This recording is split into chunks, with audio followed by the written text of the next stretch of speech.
The Hindu को page 2 पे एक बहुत ही इंपॉर्टेंट न्यूज आई है जिसका हेडिंग है PM Modi to flag off India's first hydrogen power train from Haryana Jind.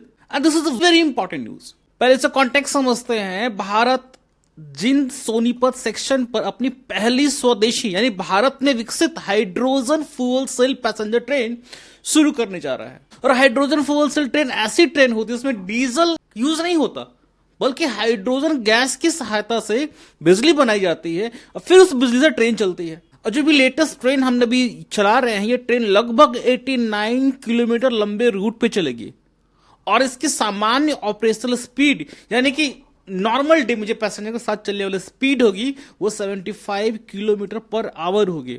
Although जो इसकी डिजाइंड स्पीड है मैक्सिमम स्पीड वो 110 किलोमीटर तक ये मैक्सिमम स्पीड इसकी पहुंच सकती है। इसमें 10 कोचेस बनाए गए हैं, मतलब ये 10 कोच ट्रेन सेट में लगभग 2600 पैसेंजर एक साथ सफर कर सकते हैं। सो इसलिए से केवल एक छोटी एक्सपेरिमेंटल ट्रेन नहीं बल्कि बड़ी संख्या में यात्रियों को ले जाने वाली high capacity hydrogen rail transport का एक बहुत ही महत्वपूर्ण पायलट प्रोजेक्ट है। और इसकी जरूरत क्यों है? आखिर हमें इंडिया में हाइड्रोजन फ्यूल सेल ट्रेन की जरूरत क्यों है? बिकॉज रेलवेज के 99% से अधिक ब्रॉड गेज रूट्स इलेक्ट्रिफाइड हो चुके हैं और ब्रॉड गेज भारत में सबसे अधिक इस्तेमाल होने वाले चौड़ी रेलवे लाइन है। लेकिन फिर भी कुछ रीजनल हेरिटेज और डिफिकल्ट टेरेन रूट्स पर ओवरहेड इलेक्ट्रिक वायर्स लगाना बहुत महंगा था या ऑपरेशनली फिजिबल नहीं था। सो रीजनल रूट्स छोटे शहरों क्षेत्रों को जोड़ने वाले होते हैं और हेरिटेज रूट्स ऐतिहासिक या पर्यटन महत्व वाले रेलवे रूट्स को जोड़ने वाले होते हैं। और डिफिकल्ट टेरेन आप समझ ही रहे हो, पहाड़ी, जंगल या दुर्गम इलाके। सो ऐसे रूट्स पर हाइड्रोजन ट्रेन डीजल ट्रेन का क्लीनर ऑप्शन है। बिकॉज वहां रेलवे ट्रैक्शन तो लग नहीं सकता, इसलिए डीजल ट्रेन ही जाएगी। But diesel train you can know इसका इन्वायरमेंटल इंप्लीकेशन है। सो हाइड्रोजन फ्यूल सेल से एमिशन बहुत कम, शून्य के बराबर होगा। इसी को ध्यान में रखते हुए वर्ष 2003 में हाइड्रोजन फॉर हेरिटेज प्रोग्राम के अंतर्गत 35 हाइड्रोजन ट्रेन चलाने की योजना घोषित की गई। इस प्रोग्राम को उद्देश्य विशेष रूप से हेरिटेज और अन्य सिलेक्टेड रूट्स पर डीजल ट्रेन के स्थान पर क्लीनर हाइड्रोजन बेस्ड ट्रेन का उपयोग करना था। बट ये हाइड्रोजन फ्यूल सेल होता क्या है? हाइड्रोजन एनर्जी है क्या? So hydrogen primary energy source नहीं बल्कि एनर्जी कैरियर है। एनर्जी कैरियर का अर्थ है कि हाइड्रोजन स्वयं प्रकृति से सीधे उपयोग योग्य एनर्जी नहीं देती। पहले इलेक्ट्रिसिटी या किसी अन्य एनर्जी सोर्स की मदद से हमें हाइड्रोजन को प्रोड्यूस करना पड़ता है और इसके बाद हाइड्रोजन को स्टोर करके आवश्यकता पड़ने पर से दोबारा हम इलेक्ट्रिसिटी जनरेट कर सकते हैं। सो एट प्रेजेंट जो जिस ट्रेन के बारे में बात कर रहे हैं, जो भी लॉन्च हुई, इस ट्रेन में 2 हाइड्रोजन ड्राइविंग पावर कार्स और 8 ट्रेलर कोचेस लगे हुए हैं।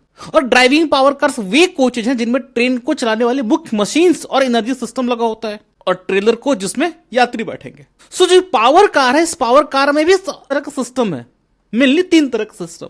एक पीएम फ्यूल सेल, मतलब ऐसी डिवाइस जो हाइड्रोजन और ऑक्सीजन की केमिकल रिएक्शन से बिना हाइड्रोजन को जलाए इलेक्ट्रिसिटी बना सकती है। दूसरा एलएफपी बैटरीज यानी कि लिथियम आयरन फॉस्फेट बैटरीज जो इलेक्ट्रिसिटी को स्टोर करती है और जरूरत पड़ने पर अतिरिक्त पावर सप्लाई कर सकती है।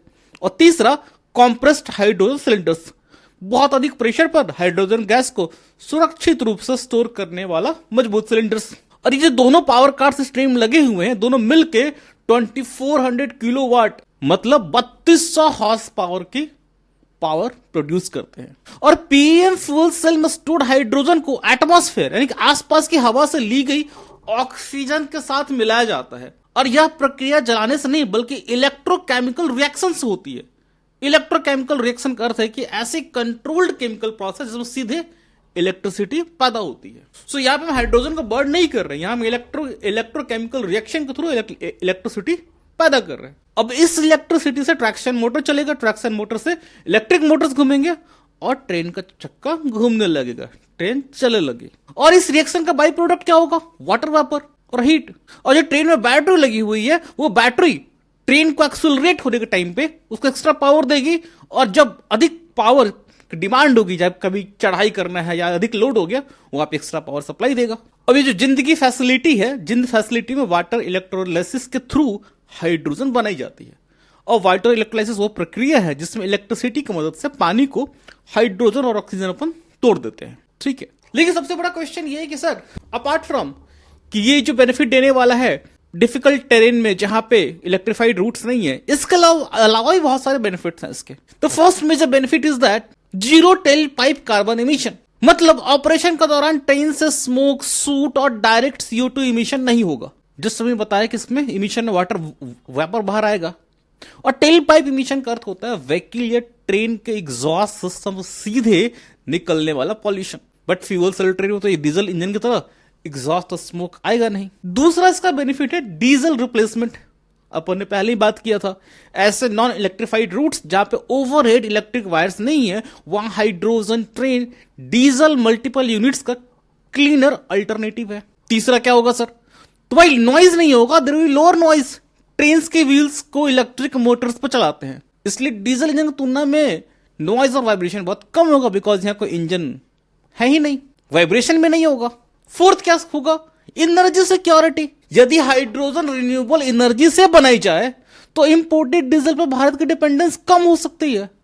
और रिन्यूएबल एनर्जी में वैसे ही हम अपनी कैपेसिटी को एक्सपैंड कर रहे हैं, जैसे सोलर एनर्जी में, विंड एनर्जी में।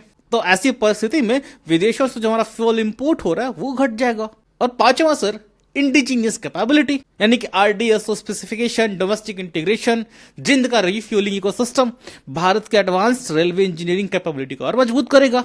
RDSO का मतलब research, design and standard organisation. ये इंडियन रेलवे की वह संस्था है जो रेलवे टेक्नोलॉजी के सेफ्टी और टेक्निकल स्टैंडर्ड्स को तय करती है। लेकिन इतना भी आसान नहीं है। इतना आसान होता तो हम अपने सारे रूट्स को हाइड्रोजन फ्यूल सेल से ही रिप्लेस कर दिए होते। कुछ चैलेंजेस भी हैं, और चैलेंजेस क्या हैं? सबसे पहला चैलेंज है कॉस्ट और एफिशिएंसी का। इंडियन रेलवेज के अनुसार हाइड्रोजन ट्रेन की शुरुआत रनिंग कॉस्ट अधिक हो सकती है। रनिंग कॉस्ट में फ्यूल, मेंटेनेंस, स्टाफ, इंफ्रास्ट्रक्चर और डेली ऑपरेशन पे होने वाला खर्च शामिल होता है।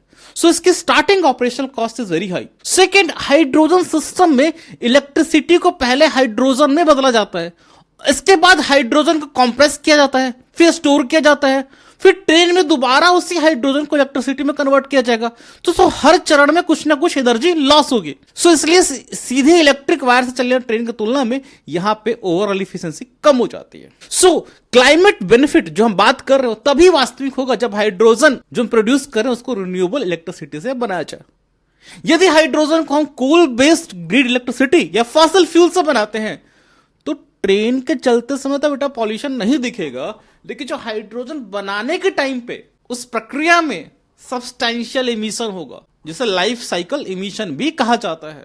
सो सुनकर लग रहा होगा कि थोड़े चैलेंजेस तो हैं, बट ऐसा नहीं है। ग्लोबली भी बहुत सारे ऐसे कंट्रीज हैं जो इस चीज को इंप्लीमेंट कर रही हैं। एक अगर हम ग्लोबल कॉम्पैरेटिव आउटलुक देखें तो जर्मनी ने एल्स्टॉम कॉर्डिया इल्ट के साथ 2018 में कमर्शियल हाइड्रोजन पैसेंजर सर्विस शुरू किया, और ये ट्रेन लगभग 1000 किलोमीटर रेंज के लिए डिजाइन किया गया है। रेंज का मतलब है कि ट्रेन में अगर एक बार हाइड्रोजन भरने के बाद तो कितनी दूरी तय कर सकती है। वैसे ही साइमन का मीरियो प्लस एच लगभग 1200 किलोमीटर रेंज का ट्रेन है, और ये maximum speed 160 kilometre per hour पहुंच सकता है। लेकिन ग्लोबली हाइड्रोजन ट्रेन सामान्यतः 2 या 3 डब्बे वाली रीजनल सर्विसेज होती हैं। वो कम दूरी और अपेक्षाकृत कम पैसेंजर रूट्स के लिए बनाई जाती हैं। लेकिन जो भारत का जिंद वाला ट्रेन है, ये 10 कोच और लगभग 2600 पैसेंजर ट्रेन सेट अपने आप बहुत बड़ा स्केल, ऐसे कैरिंग कैपेसिटी काफी अधिक है। अब आने वाले समय में बताएगा कि इस ट्रेन का वास्तविक परफॉर्मेंस हाइड्रोजन रेल टेक्नोलॉजी केवल लिमिटेड रीजनल रूट्स तक उपयोगी रहेगी या भविष्य में ये मास पैसेंजर ऑपरेशंस में कन्वर्ट होगी। Thank you.